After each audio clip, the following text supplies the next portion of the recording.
Fala aí, pessoal, tudo bem? Para quem não me conhece, meu nome é Lucas, eu sou professor de filosofia e esse vídeo vai ser basicamente uma continuação do anterior. Então, se você tiver interesse, vale assistir o anterior antes de assistir esse, apesar de esse também servir de maneira autônoma. É perfeitamente possível assisti-lo e entender as coisas que eu vou falar aqui sem necessariamente ter assistido primeiro, mas certamente vai ser muito útil. Então, basicamente, eu vou comentar sobre algumas das coisas que eu havia dito e continuar refletindo a respeito do tema da atividade filosófica. Antes de ir ao que interessa, vale observar o seguinte, que já vai ser o gancho que eu vou puxar para começar a falar a respeito do tema. Há um problema em gravar para o YouTube dessa maneira como eu estou fazendo. Conversando, sem planejar muito, sem roteiro, porque há sempre a possibilidade de ser impreciso no discurso e de falar algo que faça sentido para mim, diante dos meus próprios pressupostos, e não necessariamente para vocês, né, que detêm outros pressupostos.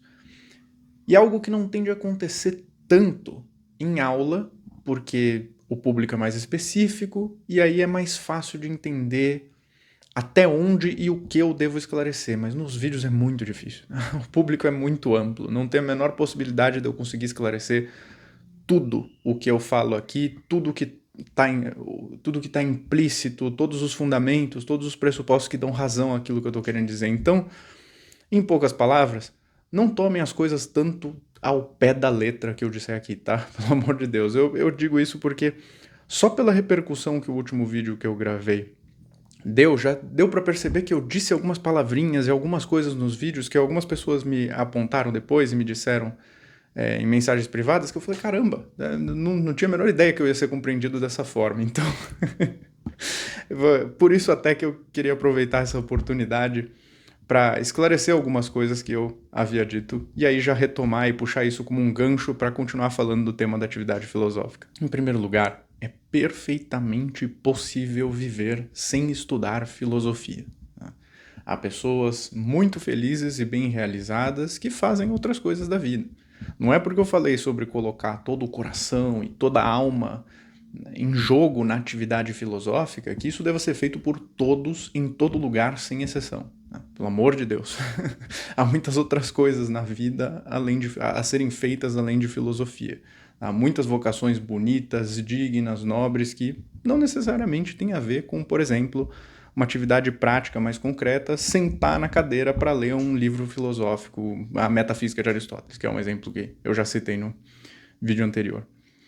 Em segundo lugar, outra coisa que é importante dizer, é perfeitamente possível estudar um filósofo academicamente e fazer um bom trabalho, deixar um trabalho digno, útil para as gerações vindouras, sem necessariamente colocar suas convicções em jogo nesse processo. E há exemplos intermináveis disso.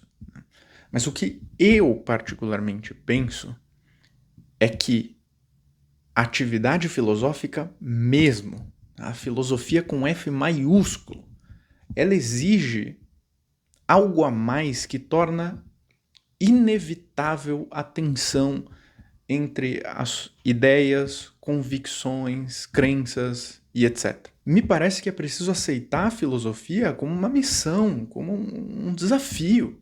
Há de se lembrar que muitas pessoas morreram por ela. O seu fundador mesmo morreu por ela. Então, por mais que seja possível estudar um filósofo, sem dúvida é possível, estudar um filósofo sem colocar em xeque as próprias convicções, para mim, particularmente, não faria sentido. Eu não estudo filosofia senão para obter a sabedoria, conhecer a mim mesmo, a verdade e viver bem. Vale lembrar aqui o que diz o Sócrates no Críton. Não devemos dar máxima importância a viver, mas a viver bem. Eu não estudo, eu não quero outra coisa. É só isso que eu quero. Então, para mim, não faria sentido nenhum. Por isso, por mais que fosse útil em algum grau e houvesse uma boa intenção por detrás, o conselho do professor me pareceu um tanto nocivo, porque se eu o seguisse, se eu o aceitasse, a filosofia perderia o sentido para mim. Eu não veria razões para continuar estudando filosofia, né? Para continuar me dedicando a essa atividade. Se eu seguisse o conselho, vale lembrar de estudar os filósofos sem acreditar no que eles dizem. Se no processo de investigar uma filosofia eu não me abri para investigar também a mim mesmo, se no processo de esclarecer os pressupostos do autor eu não me abri para esclarecer também os meus próprios pressupostos, me parece que eu estarei sempre apartado dessa filosofia. Vale lembrar mais uma vez, o Sócrates morreu por isso. Não é uma coisa... Não pode ser tomado exclusivamente como um hobby, exclusivamente como um passatempo. Me parece que se você faz isso, você vai estar sempre apartado em alguma medida da filosofia com F maiúsculo. Você pode ler os livros dos filósofos, sem dúvida alguma. É perfeitamente possível estudá-los, entendê-los em alguma medida, trabalhar com os conceitos, não há problema nenhum. Mas me parece que a filosofia com F maiúsculo, aquela que foi feita e exercida e vivida por Sócrates, essa já tem algumas exigências um pouco maiores. Tá? O relacionamento que você estabelece com ela vem com algumas adições ali, vem com algumas exigências e responsabilidades a mais que às vezes podem ser que não estejam tão claras para aquelas pessoas que estão olhando a filosofia de fora. Por isso me parece que se você vai levar a filosofia a sério, exercê-la de verdade, você precisa estar disposto a enfrentar com coragem as tensões que podem vir a surgir, porque elas virão a surgir, sem dúvida alguma. Vale lembrar mais uma vez do Sócrates e da figura emblemática que ele foi. Quando no diálogo Críton, de Platão, lhe foi oferecida a possibilidade de fugir, né? Foi a última grande tentação do Sócrates, digamos assim, né? E ele virou para o Críton e disse: Críton, mas espera um pouquinho, se eu fizer isso agora, que as circunstâncias me são desfavoráveis, que eu estou diante de uma situação adversa, o que será de mim? Que tipo de vida eu terei vivido?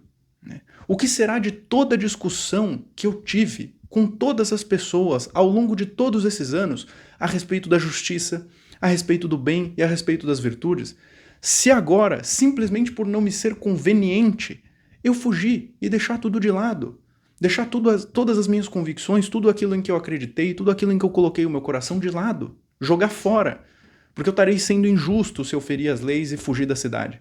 Esse é o ponto do diálogo. E o Sócrates mesmo responde a essas perguntas. Ele diz: Críton, se eu fizer isso, tudo não terá passado de brincadeira e futilidade. Porque o peso das ideias, o peso das ideias com as quais ele concordava, as convicções que ele possuía, era a sua própria vida. A maneira de pô-las à prova era a sua própria vida. Elas não são simplesmente ideias que ele tinha e usava para discutir por aí. Elas são ideias encarnadas. São ideias que ele vivia por elas. Por isso que o filósofo não pode esperar conforto nesse mundo.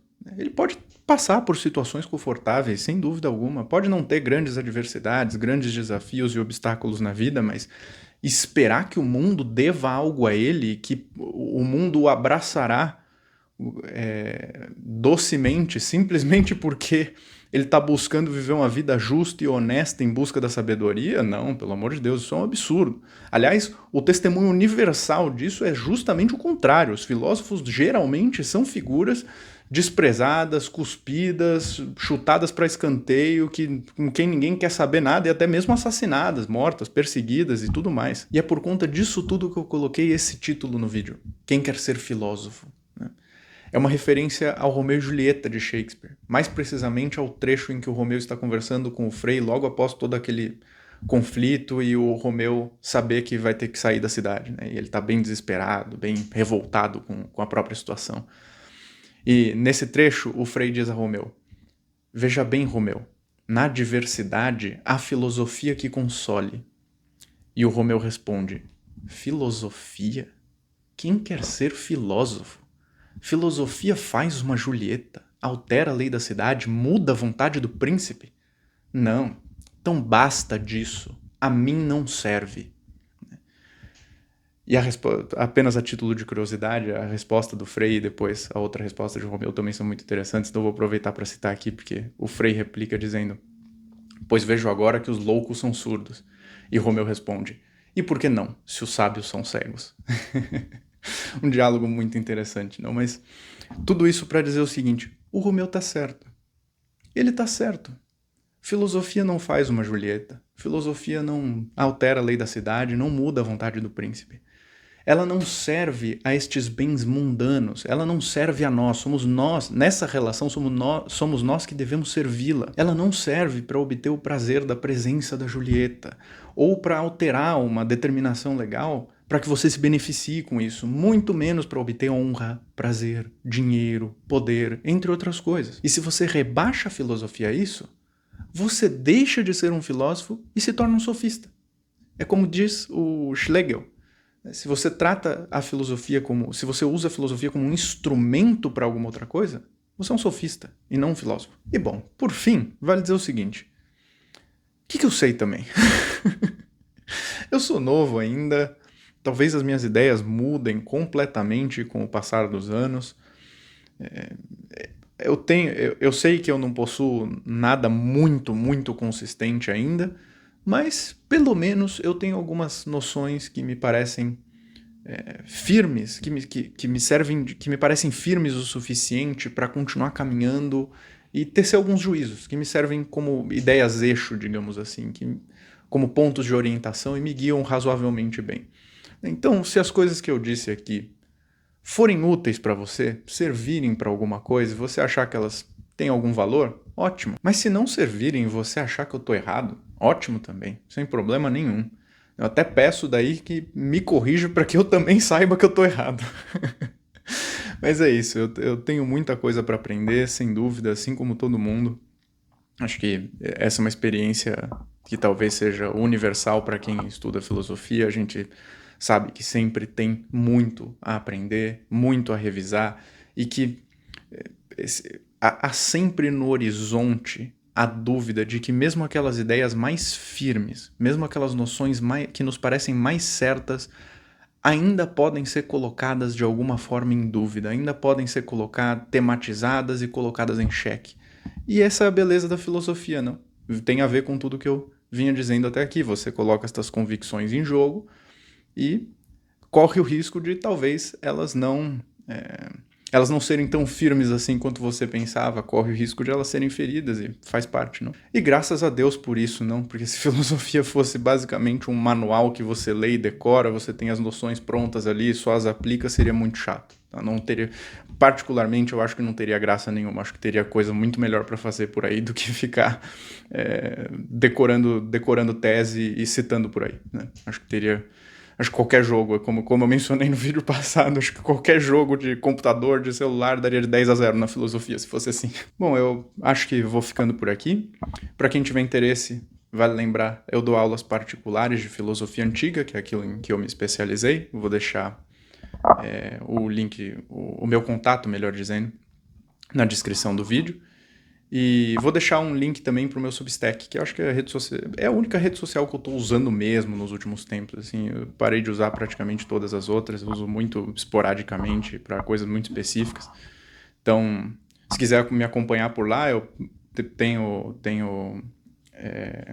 a pretensão de publicar alguns textos, pelo menos um por mês, vamos ver, né? Também não tenho muita pressa para publicar as coisas que eu escrevo. Se eu estiver escrevendo alguma coisa e eu achar que tá bom, eu publico. Se não, paciência, eu não vou publicar qualquer porcaria só por publicar. E é isso. Também vale lembrar que eu acho que eu vou publicar vídeos aqui todo sábado e toda terça-feira ao meio-dia. Então eu vou tentar manter essa rotina. Com vídeo é muito mais fácil, né? Texto, geralmente, a gente tem que trabalhar muito mais, tem que se dedicar muito mais, tem que deixar as ideias... tem que ruminar muitas das ideias que estão ali. Como esses vídeos vão ser, como a vídeo de reflexões mais abertas, tranquilas, com um clima mais leve, né? Então, vou tentar publicá-los toda terça-feira e todo sábado ao meio-dia. É isso, pessoal. Vou ficando por aqui e a gente se vê nos próximos vídeos. Valeu!